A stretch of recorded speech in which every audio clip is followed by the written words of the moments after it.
Sai కృష్ణది custodial death అని ప్రాథమిక అభిప్రాయానికి వచ్చినట్లు రిమాండ్ రిపోర్టులో సిట్ వెల్లడించింది. అయితే అతని ఆచూకీ లభించలేదని, ఆధారాలు లేకుండా చేసేందుకు ప్రయత్నించారని భావిస్తున్నట్లు తెలిపింది.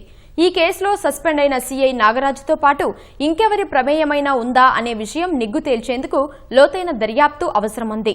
దీనికోసం నాగరాజును జ్యుడిషియల్ కస్టడీకి ఇవ్వాలని కోరింది.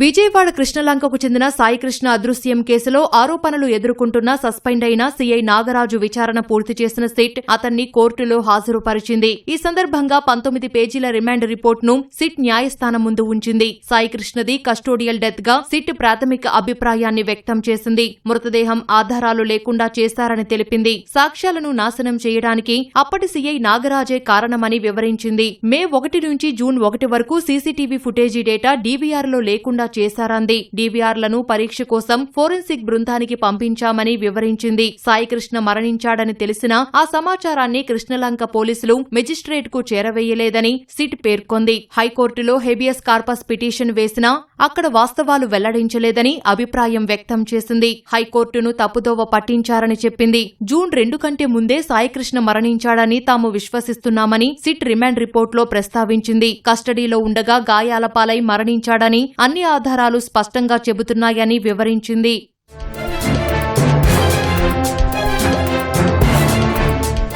ఈ కేసులో నాగరాజు ప్రమేయాన్ని ప్రాథమికంగా ధృవీకరిస్తూ దర్యాప్తులో వెల్లడైన 23 ప్రధాన అంశాలు, జ్యుడిషియల్ రిమాండ్కు అవసరమైన వివరాలు సిట్ కోర్టుకు నివేదించింది. సాయికృష్ణపై నాన్ బెయిలబుల్ వారెంట్లు ఉన్నాయని, అవి అమలు చేయడానికి టాస్క్ ఫోర్స్ సిబ్బంది సహాయం కోరుతూ అసిస్టెంట్ కమిషనర్ ఆఫ్ పోలీస్ కు నాగరాజు లిఖితపూర్వకంగా అభ్యర్థన పంపినట్లు తెలిపింది. మే 6 తెల్లవారుజామున 3 గంటలకు సాయికృష్ణను మార్కాపురంలో అదుపులోకి తీసుకుని అదే రోజు ఉదయం 7 గంటలకు కృష్ణలంక పిఎస్ కు తీసుకొచ్చినట్లు చెప్పింది. సాయికృష్ణ సెల్ ఫోన్ స్వాధీనం చేసుకున్నారని సిట్ తెలిపింది. సాయికృష్ణను మెజిస్ట్రేట్ ముందు హాజరు పరచలేదని, దానికి సరైన కారణం నాగరాజు చెప్పలేదని తెలిపింది. సాయికృష్ణ తల్లి విజయలక్ష్మి తన కుమారుడిని లాకప్లో గాయాలతో చూశానని వాంగ్మూలం ఇచ్చిందని సిట్ పేర్కొంది. తన కుమారుడిని చూపించాలని అడిగితే అసభ్య పదజాలంతో దూషించి బెదిరించారని ఆమె చెప్పినట్లు రిమాండ్ రిపోర్టులో ప్రస్తావించింది.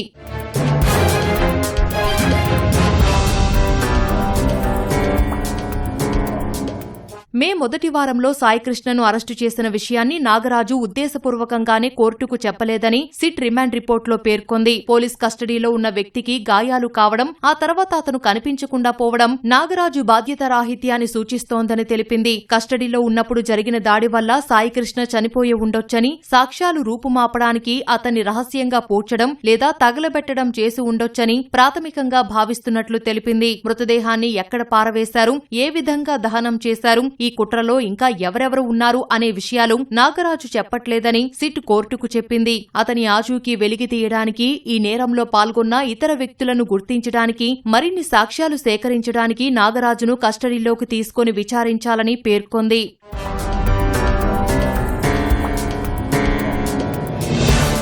ఈ కేసుకు సంబంధించి మొత్తం 17 మంది సాక్షులను విచారించినట్లు సిట్ కోర్టుకు తెలిపింది. కేసు విచారించిన న్యాయాధికారి నాగరాజుకు జులై 8 వరకు 2 వారాల పాటు రిమాండ్ విధిస్తూ ఉత్తర్వులిచ్చారు.